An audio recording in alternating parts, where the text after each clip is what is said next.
Good morning, everyone. It's 9:30 here, so let's go ahead and get started. My name is Erin Kopek, and I'm the Marketing Director for Extra Help, a workforce management resource. You have joined our Workplace Excellence webinar entitled The Affordable Care Act, Managing the New Normal. And our presenter today is JJ Flotkin, and he'll be introduced momentarily. The Workplace Excellence webinar is an exciting program that for Extra helps clients and colleagues to manage workplace changes and increase efficiency. This call will last about 1 hour. You are set up as listen-only mode, but there will be opportunity to ask questions at the end. So feel free to type in the questions at the end of the presentation, and we will facilitate those as we have time. So let's get started. JJ is a graduate of the Kelley School of Business at Indiana University. He has been working with Caravus for nearly 11 years. Since becoming a partner in 2009, he works directly with clients to develop a strategic benefit vision, which considers the forecasted regulatory and market changes expected in the future. JJ has served on carrier advisory boards in both Missouri and Illinois and considered himself a healthcare reform junkie. So today, let's go ahead and get started, and looking forward to sharing the information with you all. Thanks, Erin, and thanks Extra Help for the opportunity to speak today. And as Erin mentioned, we're going to be really giving a great overview of the Affordable Care Act, the regulations that drive that legislation, and the impact that it's going to have on the marketplace as we move forward. And so if we can get started here. Erin, I don't know. Yeah, thank you very much. I think I have controls now? Yes. Perfect. Fantastic. So as the presentation is labeled, the Affordable Care Act Managing the New Normal, this is the new normal, and the Affordable Care Act is here. We're in the middle of implementation, and there's a lot to describe.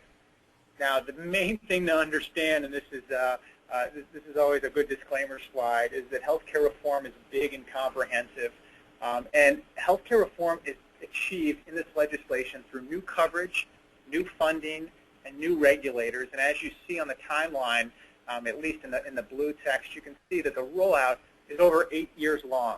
And so we're right smack dab in the middle of it. 2014 is actually the most comprehensive of the years, and we're going to dig into all of that. So in terms of today's discussion, and we're going to move rather quickly, we're going to first start out at 40,000 feet and talk about the stages of healthcare reform implementation, and really break it down in really broad steps. Then we're going to take a quick review, just one slide, taking a look at what's happened in the past. And then we're going to spend the bulk of our time taking a look at 2014 and what's to come as a result of those regulations, really focused in on the requirements for coverage, the blurring of markets, controlling price in small group, healthcare.gov, the marketplace or exchange, and large group market impact.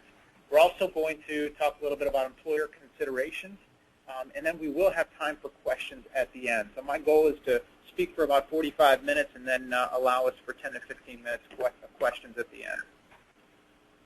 So let's get rolling. I mentioned we want to start off and talk about stages of implementation in a real high-level manner. And this is what I think is the best overview as to how the Affordable Care Act is and has been implemented. So phase one actually ended at the end of last year, and I describe it as denial and disbelief. And that so many of us in the industry, in the country, had our head in the sand, believed that this thing was not going to happen, the Supreme Court was going to shoot it down, there was going to be political changes, there was going to be congressional changes, regulatory changes, and sometime at the end of last year we realized, hey, this thing is moving through, and as a result, the result has been chaos. And chaos, we really feel this phase is going to last all the way through 2014. And it's just chaos as a result of change. Anytime there is change, there's going to be chaos in a marketplace. A lot of unknown, a lot of gray areas relative to regulations. And sometime, hopefully at the end of this year, maybe in the next year, we're going to start phase three, which is clean up and refine. And that's that opportunity where the regulators, hopefully our politicians, are going to get involved in taking a look at the original legislation, making the changes that are necessary to make it smooth and as efficient as possible for the industry. And then we at Caravus believe sometime in 2016 or beyond, the entire country is going to take a look at healthcare reform, and we're going to realize that the one issue we did not address in the Affordable Care Act is cost, and that being the main driver of what are all the symptoms of the problems that we're seeing in our industry. And as a result, we feel like there will be another round of healthcare reform legislation, healthcare reform 2.0, we'll describe it as. And I would argue that that timeline could be accelerated. Many of us have probably read a little bit about this court case out of the Court of Appeals in Washington, D.C. There were 2 rulings earlier in this week, the How Big case. If you're interested in following along with that, that has huge ramifications. If in fact it does, which it looks like it's going to, if it does land into the Supreme Court, a ruling for the plaintiff would really accelerate that healthcare reform 2.0 in our eyes. So let's jump into quick review, and everybody's probably seen those pictures of senators or congressmen or women standing on stage, and they have the stacks of paper kind of illustrating the crazy amount of regulations associated with the Affordable Care Act. Well, we're kind of proud of this slide because we have, in essence, summarized that big stack of papers in one slide, and each of these tiles represent what I'll describe as major elements associated with the implementation of the first 3 years of the Affordable Care Act. And you can see dependent stage 26, no child pre-existing conditions, new limits on flexible spending accounts, premium taxes, new high-risk pools, small business tax credits, MLR and rebates, Medicare taxes, and so on and so forth. The only one that's starred at the bottom right, which is having to do with non-discrimination rules, and that was not implemented. There has been 2 delays relative to that specific piece of the legislation, which basically suggests that health insurance cannot be utilized in a discriminatory manner between class structures. So some companies, if your company has a management-only health insurance plan, had this provision gone through, that plan specifically would have been deemed ineligible. Now, just so you understand, that actual rule has been delayed, and we have, the last delay was an indefinite delay. So as a result, we have no belief that is coming down the pike. I think people are safe in that regard. So let's segue and let's talk a little bit about what I think is the perfect intro into talking about healthcare reform and the Affordable Care Act, and that's having to do with the individual mandate, and that is the requirement of coverage. So the individual mandate requires enrollment in health insurance coverage that meets minimum essential coverage or face an annual tax penalty. And that requirement is out there for almost every American. And examples of minimum essential coverage: a marketplace plan, an individual policy, an employer plan, a Medicaid plan, Medicare, S-CHIP, TRICARE. These are the types of policies that meet those minimum essential coverage. And if you're in one of those coverages, you avoid the annual tax penalty. And that tax penalty, which is being phased in between 2014, 2015, and 2016 and after, is the greater of 2 amounts. If I do not have that minimum essential coverage, I'm going to pay the greater of a flat dollar amount. In 2014, that's $95 per adult and $47.50 per child, or percentage of income. That would be 1% of income in 2014. And you can see it steps up in 15 and 16 and beyond. Now, one of the concessions I would suggest that the administration has made is that they've made it very easy in 2014 because of what I think the administration would describe as a challenging rollout. They've made it very easy for an individual to get out of paying that tax penalty. And so there is what's called a penalty exemption form, which you'll see screenshots of that currently. And you'll see there actually are 14 different reasons why I'm experiencing some sort of hardship and as a result should not have to pay that penalty. My favorite one is number 14, which is highlighted at the bottom. And all it says is you experienced another hardship in obtaining health insurance.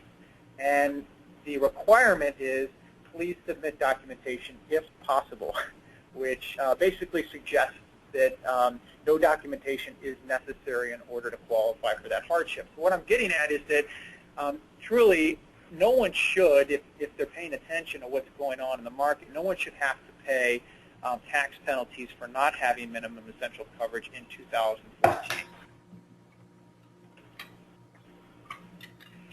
One of the other main changes that the Affordable Care Act brings about in the marketplace is the individual and small group markets being blurred. And I'll go into deeper as to what that means, but this really plays into the real core of what the Affordable Care Act is doing. And so in the past, we've had very separate and distinct markets where small groups, as defined by the Affordable Care Act, as companies which have less than 50 full-time equivalents, and the individual market were very different products, different underwriting procedures, different rules, and the Affordable Care Act has standardized a lot of that. And so the three major provisions which we're going to jump into that are applying to both the small group and the individual market are community rating, essential health benefits, and metal level rating. So let's first jump into what is community rating. And I want to start by looking at actually the right column of old non-approved guidelines. So if I was an employer and I wanted to set up a group health insurance plan, or I was an individual and I was applying for individual health insurance, the underwriter, the person that actually prices the product, that underwriter could utilize all of these various tiles on the right-hand side. They could look at my age, my health status, my claims history, duration of coverage, my gender, my occupation, my small employer size, as well as the industry to which I worked in, and they could use all of those different criteria to be able to come up with the rate. What the Affordable Care Act has done is it shrunk the number of approved guidelines, which is on the left-hand side. And it says we can only use age, tobacco use, family size, and geography. Now, age is a really important one to understand because age exists on both sides. But on the old non-approved guideline, you'll see there's a 7-to-1 ratio versus a 3-to-1 ratio on the new underwriting guidelines. So what that basically means is that my oldest person in a group on the non-approved guidelines, the old guidelines, the oldest person could cost 7 times as much as the younger person. So those groups that have age-banded rates saw this. They understood that a 64-year-old could be as much as 7 times the cost as a 21-year-old. And what's happening is we're going through this process called rate compression, which has really forced a lot to do with age, where the new underwriting guidelines say the 64-year-old can only cost 3 times that of a 21-year-old. And so if you can imagine, the compression, the squeezing of those dollar bands, what happens is from a cost standpoint, the younger people end up paying more, the older people end up paying a little bit less. The same has to do with, in the old non-approved guidelines, underwriters were looking at health status, health history. And so they were also utilizing a methodology called predictive modeling, trying to understand what claims I'm going to incur as somebody who's applying for coverage to be able to price out my premium. And the individual and small group market, that's no longer possible. That went away January 1st, 2014, because as you can see, that doesn't show up on the new underwriting guidelines as an approved methodology. So theoretically, somebody who was a high utilizer in the past would see a decrease in their rates as they move on to these new ACA plans. And theoretically, somebody who is typically healthy is going to see an increase in their rates as, again, we force into this rate compression zone. We talked about geography as being one of those new underwriting guidelines on the bottom. And from a geographic standpoint, the government actually went so far as to divide out in each state, Missouri being an example, in each state specific designated areas. So what the government said was that on the far left, federally designated Area 3 would have the same rate structure within that area, but Area 4 or Area 1 or Area 7 could have a different rate structure. And as a result, they put limitations on these areas. And so as a result, what we've come to understand and come to know as a result of the Affordable Care Act is that in a specific area, an individual or a group somebody accessing coverage through a group platform, if they are the same age and they are getting the same plan design from the same carrier, they are getting the same exact rate in that specific federally designated area. So every state is actually divided into these federally designated areas, Missouri being the example. Now, in each area, there may be different carriers, there may be different products, there can be different pricing across the various areas.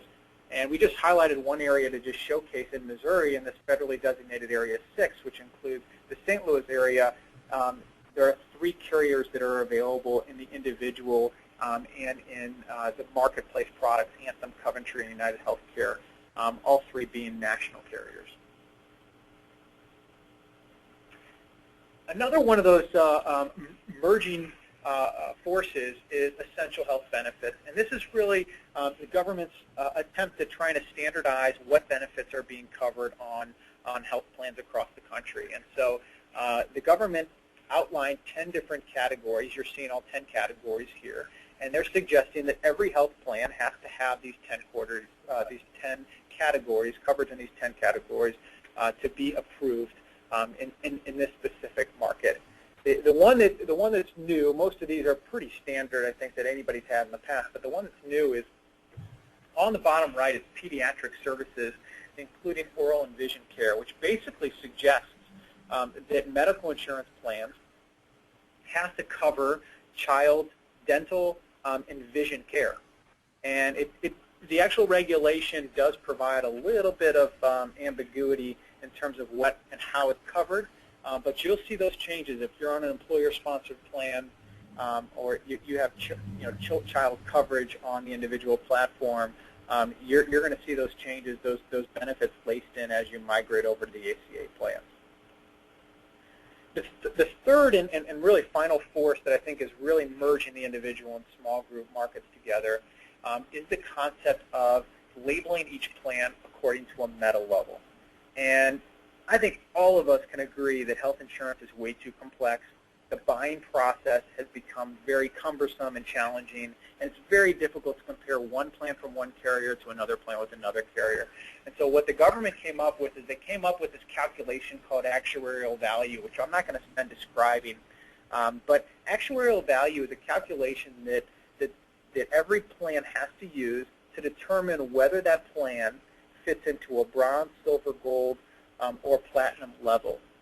And as a result, has the potential and hopefully will result in an easier shopping experience. So that I understand that a United Healthcare Platinum plan is actuarially similar to an Anthem Blue Cross Blue Shield Platinum plan.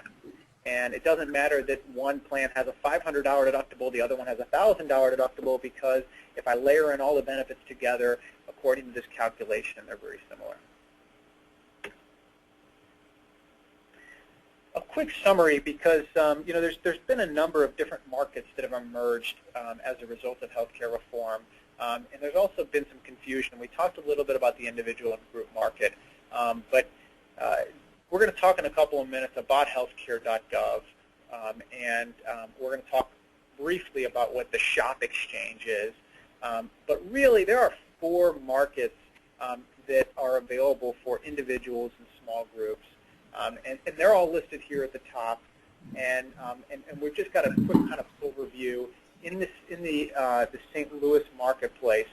Again, giving a snapshot of what it looks like on a local basis for those of us nationally to be able to understand what the tax efficiency, whether it's a tax efficient channel, whether there's subsidy availability, what are the carriers in this local market, the number of plan options that are available, and then network access. And again, that refers on a local basis. Just to give a summary about how these plans and how these different channels to purchase health insurance, how they work. So the biggest question I always get, and I'm sure that you all always ask, is what's going to go on with price? And how is the Affordable Care Act going to affect price?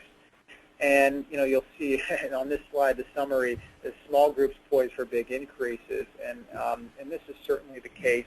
Now, those big increases depend on what state you live in, because as we standardize the way that carriers can actuarially come up with pricing. It depends on where we're starting from. So some states across the country actually have already put in similar procedures from an actuarial standpoint, and therefore will not see significant impact as a result of this Affordable Care Act changes. Some states, and this being Missouri and Illinois as an example, are going to see very significant impact from a rating perspective as we see that rate compression. And one would think if it's just rate compression, which we talked about earlier, the squeezing of those bands, one would think we'd all meet in the middle. And that would be the case if we didn't have new taxes, new fees, and new required benefits, which are generally pushing up the rates on an inflationary basis. So where we typically meet at like a 50% threshold, where we're all coming from the top and the bottom, we'll probably meet more close to an 80 to 85% threshold. So we actually did a pricing study in our local market. We took a look at, we worked with two of the largest carriers in our market, and we took a look at 174 small employers, small being less than 50 full-time equivalents. And of those employers, how many would get a 50% plus increase, how many would get a 40 to 50% increase, down all the way to how many would receive a below 30% decrease. And you can see the average increase across all of these plans as they migrate to the Affordable Care Act plans will be a 28% rate increase.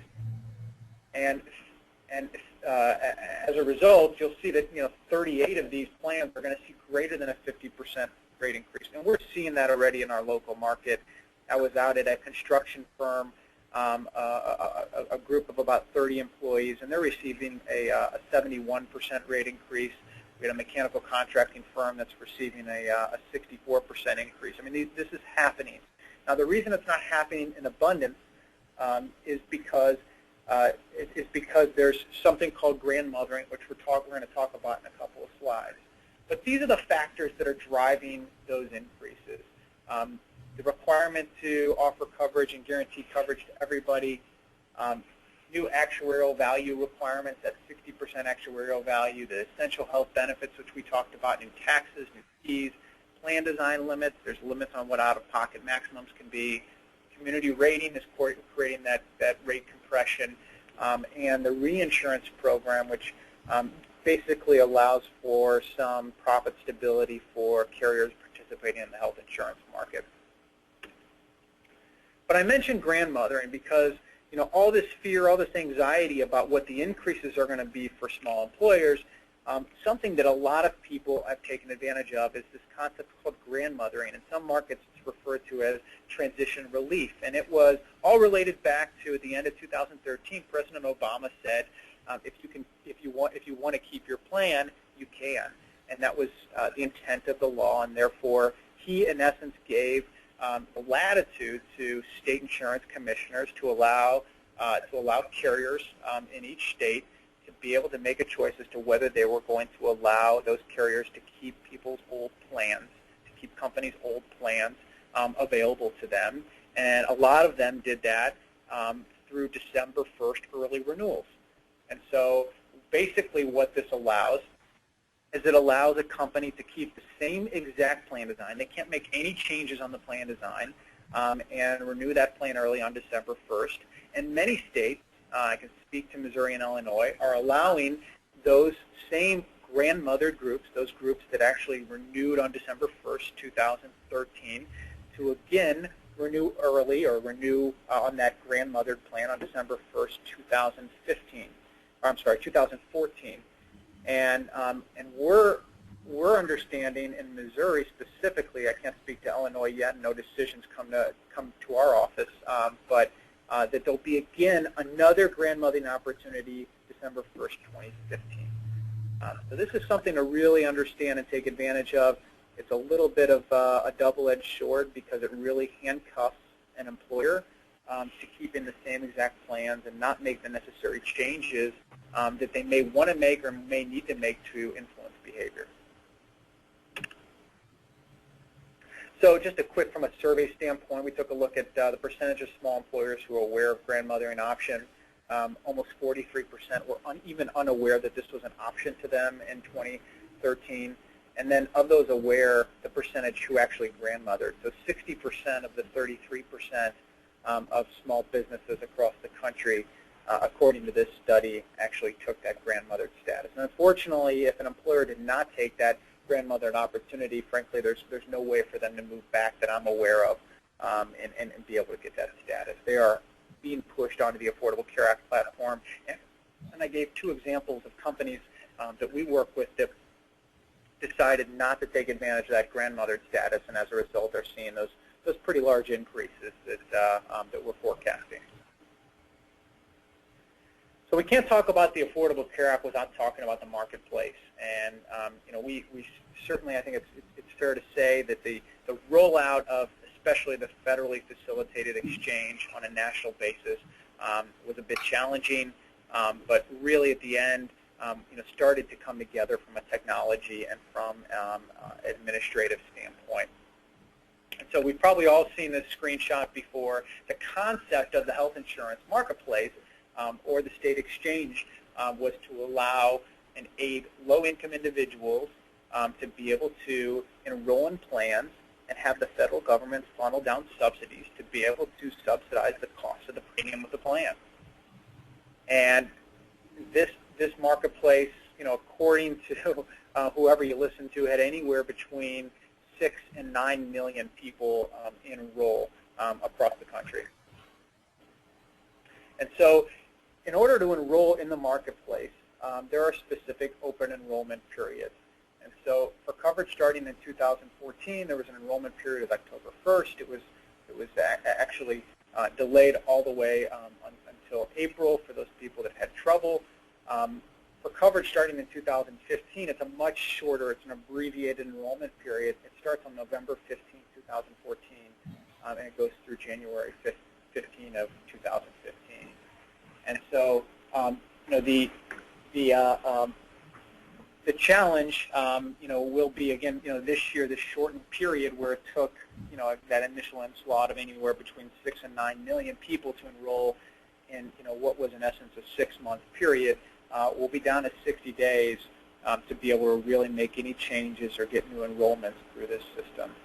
Now, the only way to be able to actually jump onto this system off renewal is to have a specific qualifying event. So just because I didn't choose coverage in January of 14 and all of a sudden I want coverage right now today, I don't have the ability to actually to buy coverage on the exchange unless I was on a group plan and my plan terminated, or I was on my spouse's plan and the spouse's plan terminated. Those are the examples of what qualifying events would look like. So who's eligible for a subsidy? So generally, they have a household income for the year between 100 and 400% of the federal poverty line. That I say generally because it has to do with whether there was a Medicaid expansion in your specific state. That expansion was to move Medicaid from 100% of the federal poverty line to 133%. Some states chose to do it. Some states chose not to. You may not be claimed as a tax dependent of another taxpayer. If you are, then you wouldn't be eligible for a subsidy if they're not. You must file a joint return if married. You must enroll in one or more of the qualified health plans through an exchange. And this is the key. You cannot be eligible for minimum essential coverage, which includes a government-sponsored program, or eligible to enroll in an employer-sponsored plan.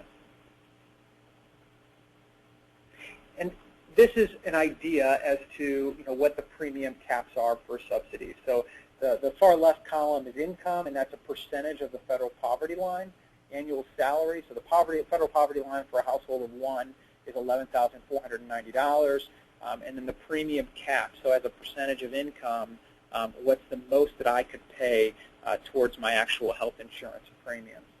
And this gets a little confusing. I actually, I have a couple of slides here that I think will be helpful to be able to illustrate this. So this is, you're going to see 3 of these slides, and you're going to see them in a cascading order. And what this is a 40-year-old individual making $51,705 per year. They're a single filer. They're at 450% of the federal poverty level, and so as a result, they do not receive a subsidy. And so what it's showcasing is in every county in the country, where the premiums would be. So the dark blue being more than $375 a month, and the lightest blue being less than $225 a month. So this is really an individual going out, buying a silver plan on the exchange, not getting any subsidy. So let's move to the next slide, and you're going to see that this map is going to actually lighten in color. And so this is a 40-year-old. This individual is actually making $40,000, $215 per year, and this is at 350% of the federal poverty line. And they actually qualify for a subsidy. This is the same silver plan that we're taking a look at, and you saw from the last slide to this slide, you see that the actual blues got lighter, which means that based upon where they live, the actual premium went down. And then we're going to jump on the next slide, taking a look at a 40-year-old making $28,000, $725 per year.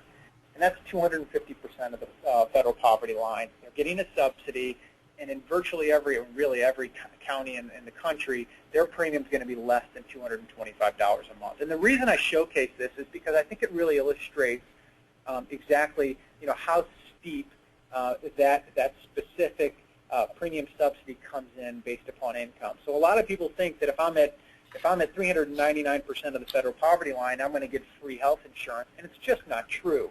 Now, if I'm at 250 or 200% of the federal poverty line, I'm going to get a very significant subsidy on my premium. But if I'm at that higher level, it's a pretty minimal impact on the total overall premium. So taking a quick look at exchange enrollment data, I think this is a really helpful slide. And it takes a look at nationally in Missouri and Illinois. Again, sorry for you non-Missouri Illinois residents on the call, but at least it gives you a sense. How are we insured? How many people, what percentage of insured are through an employer-sponsored plan? What percentage of insured are on Medicaid, on Medicare, are uninsured? And these are all numbers from the Kaiser Family Foundation website. And then taking a look at marketplace enrollment, enrollees eligible for a subsidy. The number that have selected a marketplace plan, the average subsidy per enrollee, and that's on a yearly basis. So for the average person that actually enrolls in a marketplace plan and gets a subsidy, they're getting about $2,700 a year.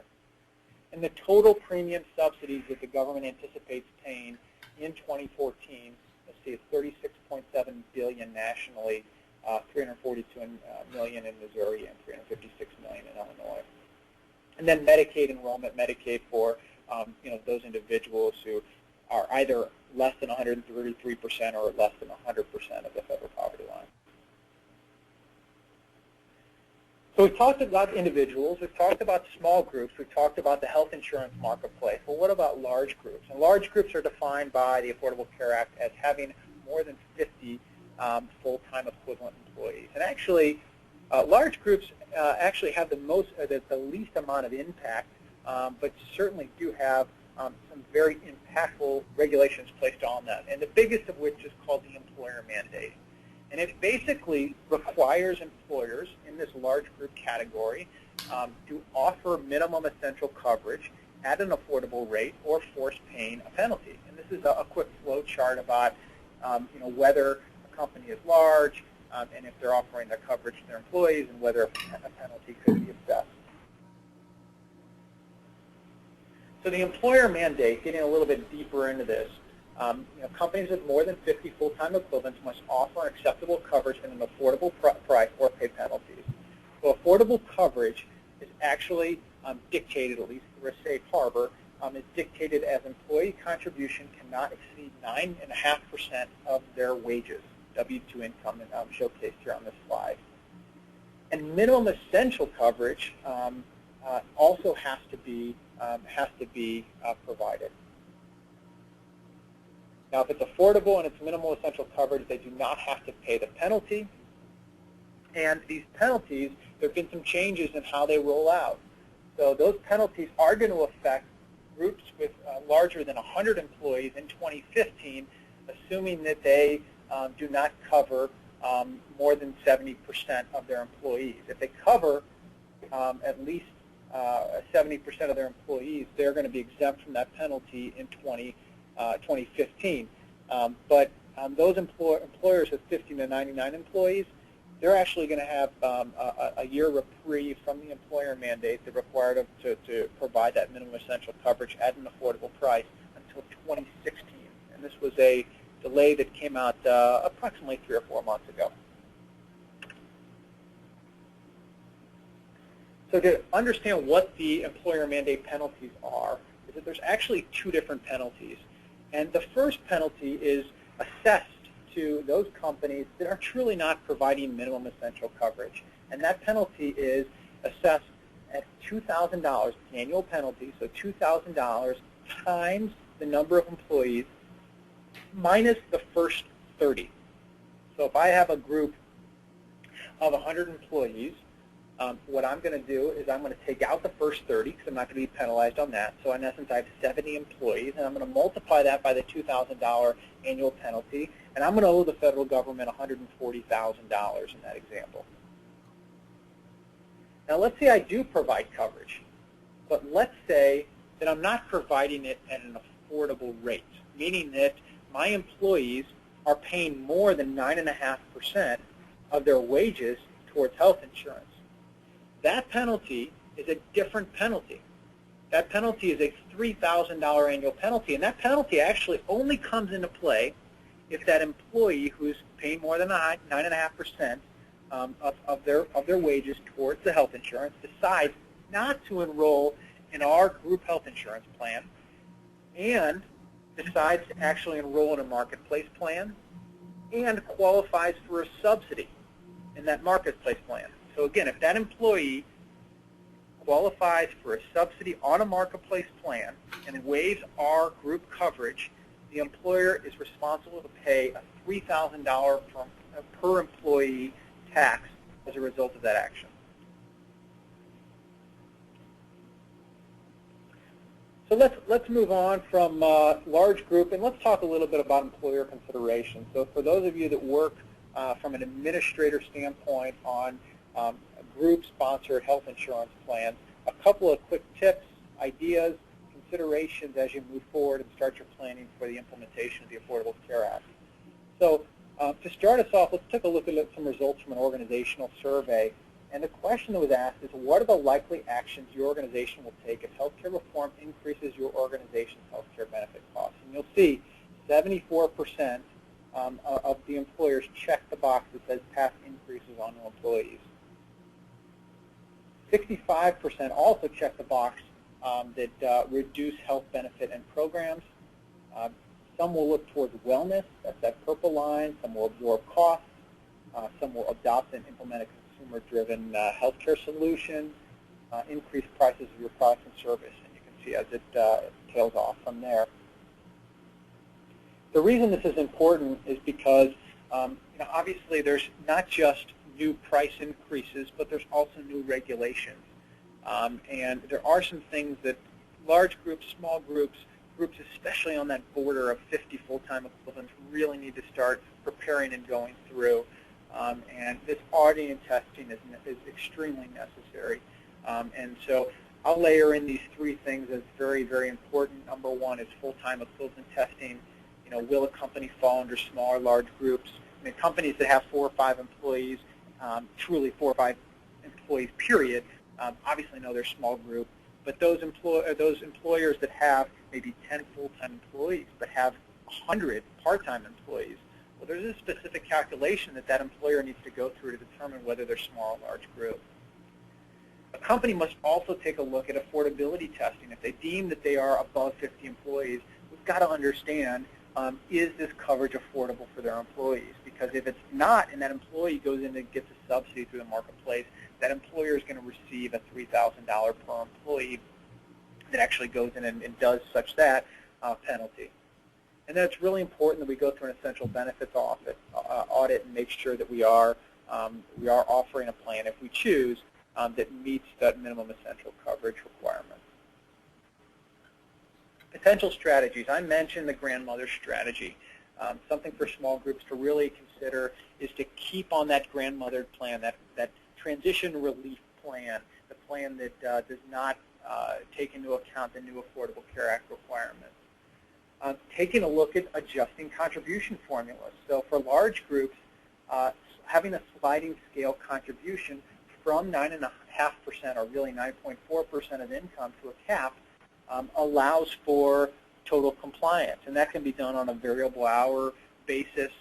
You can do it on a per payroll basis, and that's where I think, talking with your broker, your consultant, whoever you're working with from a health insurance perspective, and also bridging that with a payroll company can be a really important conversation for all three parties to be involved in.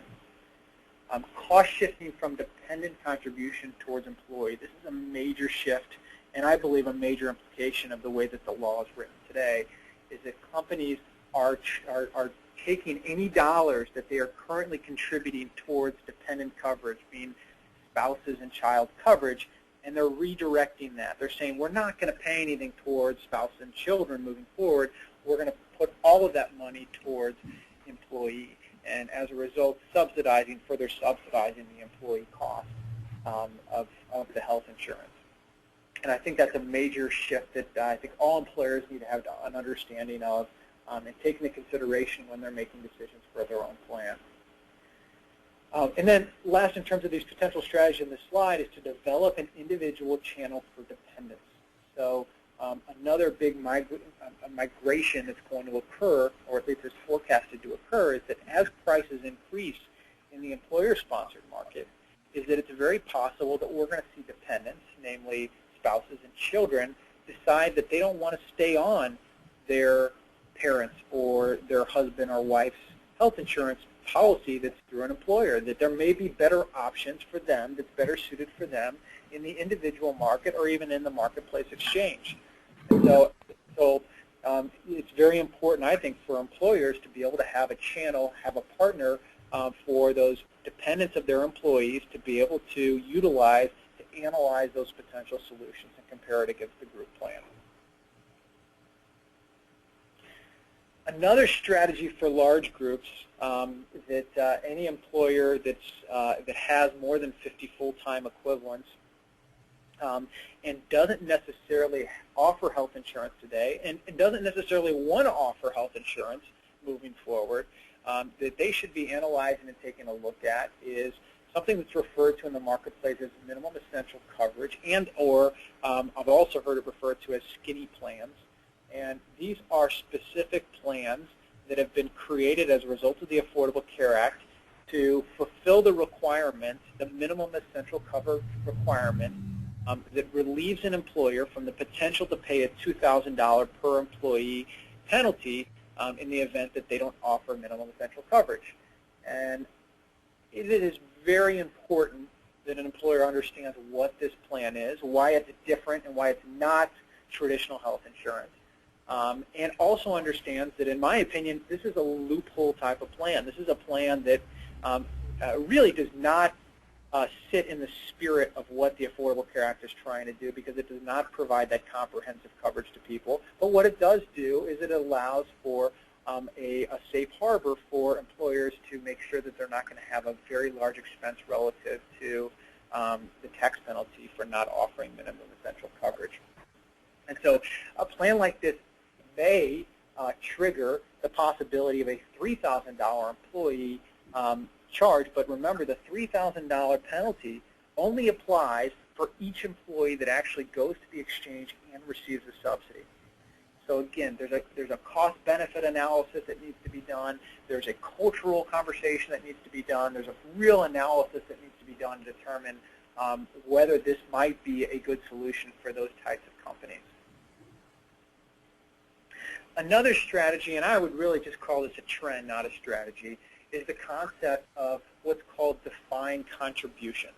So the pension industry went through this 15, 20 years ago, where we transitioned, the pension industry transitioned from a defined benefit to a defined contribution. So moving towards 401ks, where people are in essence have the ability to be able to choose their own portfolio selection, their own portfolio distribution on a 401k. A lot of analysts in the health insurance market think that that's the way we're going with health insurance, and it's triggered by a couple of things. I mean, the largest of which is I think a lot of employers that are number one, sick and tired of dealing with rate increases every year and figuring out how to manage the plan design to deal with that. But number two, I think a lot of employers are sick of choosing the right plan for their employees because they recognize that they have the 22-year-old employee who wants the cheapest possible thing out there and is part of that young and invincible class. And they have this 63-year-old employee who's very conservative and has 10 medications that they're on and wants the most comprehensive coverage. And so it's difficult for an employer to make these decisions for the wide spectrum of employees that they represent. So this concept is called defined contribution, where an employer sets up and sponsors an offering of an array of different plan designs.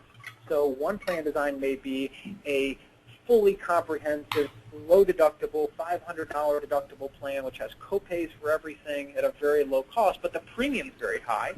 And let's say one of the plans on the other end of the spectrum is extremely catastrophic, maybe a high deductible health plan, maybe a plan that has a $25,000 or $3,000 or $5,000 deductible associated with it, and maybe requires that employee to pay out-of-pocket costs for things like doctor's visits. And instead of choosing one option for everybody, the company says we're going to allow employees to choose between these 4, 5, or 10 options that go across the spectrum.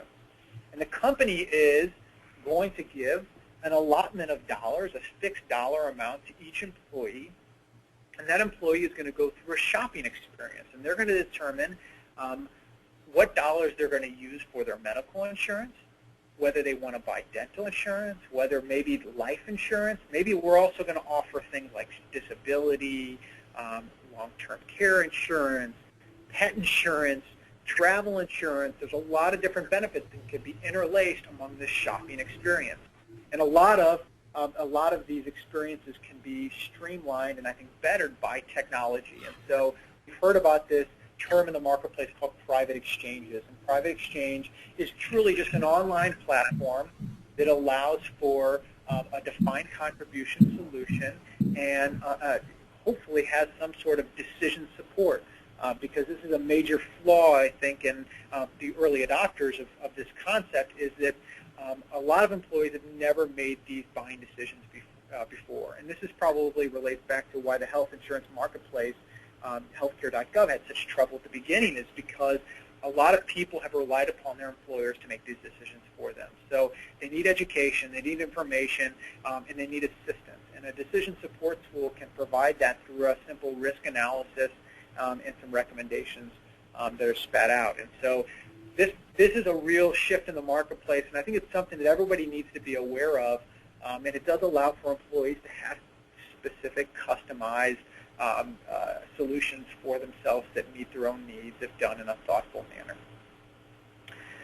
So I mentioned that I was going to try to be done by 10:15, and we went through a lot of information in what I would describe as a very short period of time. But I did want to allow for some time for questions, and I'll pass it off back to Erin to hopefully facilitate that if we have any. All right, JJ, looks like we do have one question that's came in. Everyone feel free to start typing in your questions at your function at the bottom of your screen, and we can try to get those answered for you. The first one, it says, do employers who have list bills considered as having group coverage? And that's actually a difficult question to answer. So there's not a general answer for that, but I would tell you in my market where I deal with carriers, and every carrier is going to be a little different, if there is a list bill, that is generally considered a group health insurance plan. But I can't speak for somebody who's in Washington State or Maine or Florida, because it's possible that there may be a niche carrier in that market that will take individual policies and utilize a list bill in that manner. So unfortunately, I can't give you a concrete answer there, but I can tell you if you are in Missouri and Illinois, at least on the eastern side of Missouri and the southern half of Illinois, that I can tell you with a high degree of certainty that that is a group product. All right, anyone else? I see someone did ask if they can have a copy of today's presentation. Yes, I'm going to upload the presentation, and everyone attending and who registered will be receiving a link to the recording today. Any other questions?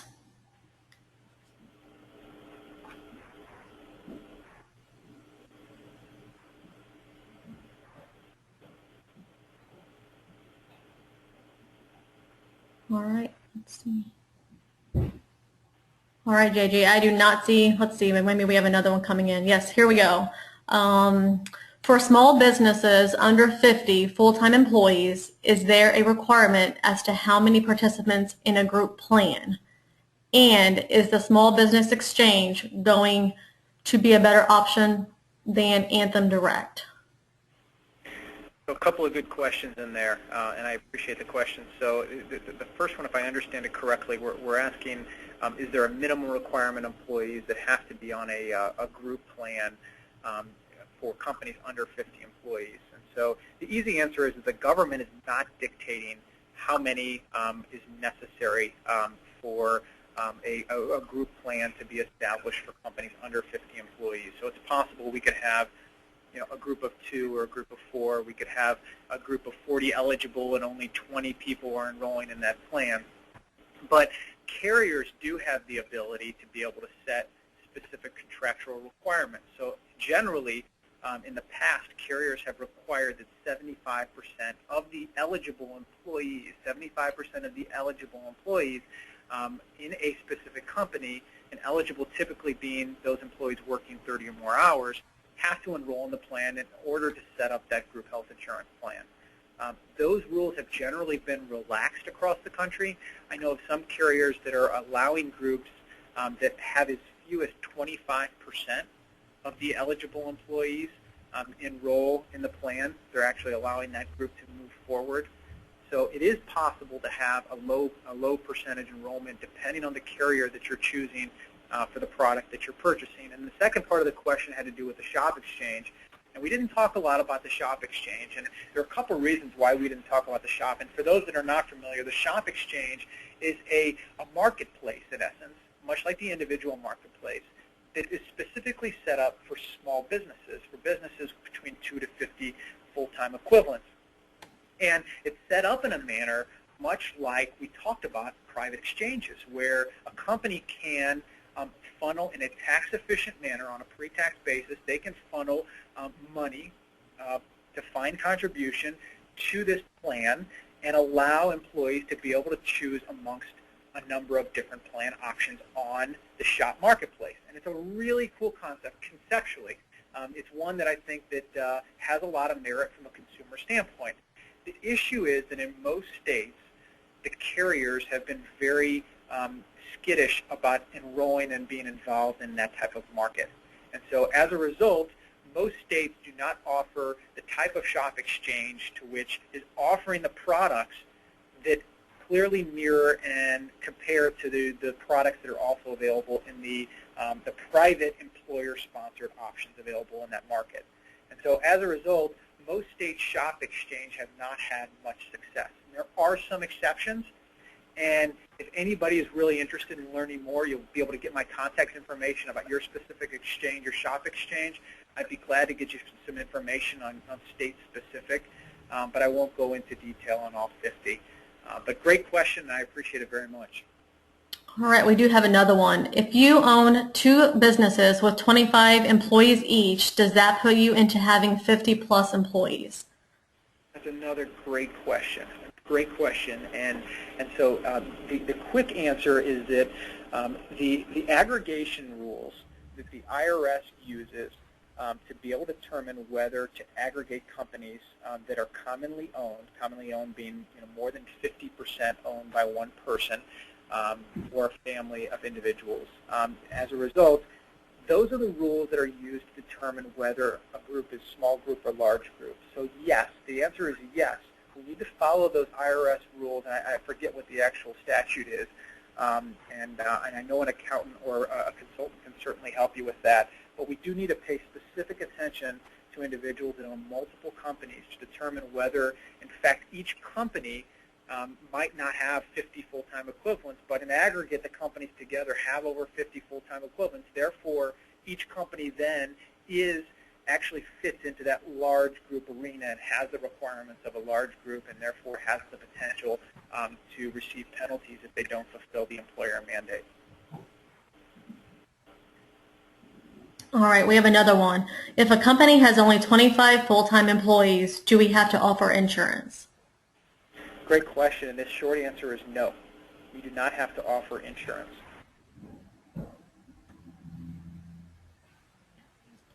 All right. I want to digress for one quick second because I know we have a minute or two. But I want to address one thing that I think there's some confusion in the marketplace, and there should not be confusion because it's not a gray area. There are some brokers and there are some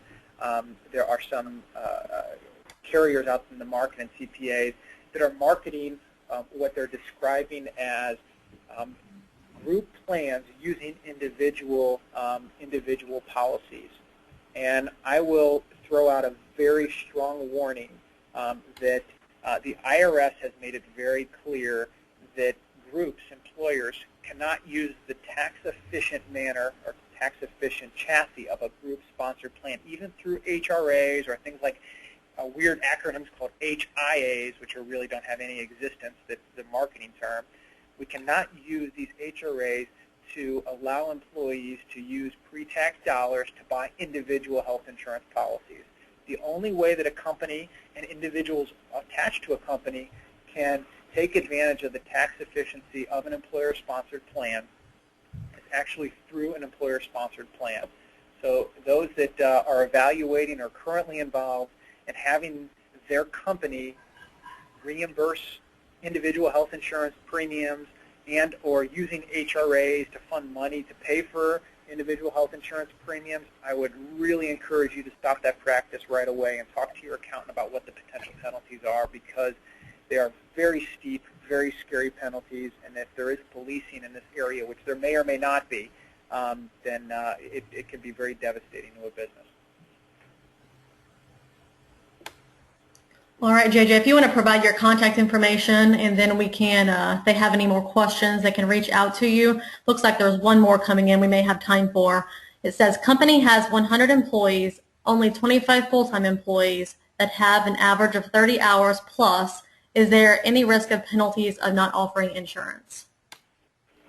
And so the answer lies in that full-time equivalent calculation. And so what we have to do is we have to take a look at the 75 part-time employees, and we need to determine how many hours on average they're working. And we have to use a thing called a look-back period and a measurement period to be able to determine in aggregate how many full-time employees does the 75 part-time equate to. So it's possible that the 75 employees actually equate to 30 full-time employees. And if it equates to 30 full-time employees, then what we do is we add the 25 full-time with this 30 equate employees, and yes, we're over 50 employees, and therefore we have to comply with the employer mandate and or face penalties. So the answer is yes. It is possible that 100 employees, 25 of which are full-time, 75 are part-time, could potentially have that requirement to offer affordable and minimum essential coverage. All right, I believe that wraps it up. JJ, do you have a slide with your contact information, or do you want to provide that today? Yeah, so what's the best way to do that, Aaron? I would just, if you want to give them your email address and phone number, that would be fine. Sure, so my email address is LotkinJ, F as in Frank, L-O-T as in Tom, K-E-N-J, at Caravus, that's spelled C-A-R-A-V-U-S.com. And the main number here is 314-621-1162. All right. Well, thank you, JJ. That ends our presentation. If any of you did not get that email and phone number, feel to reach out to Extra Help, and we will have that contact information. I also wanted to advertise our next webinar coming up in August on the 21st regarding medical marijuana in the workplace. So that will be good as well. Contact me if you'd like to register, and my email is on the screen. Thank you, everyone, for attending, and thank you, JJ. Thank you.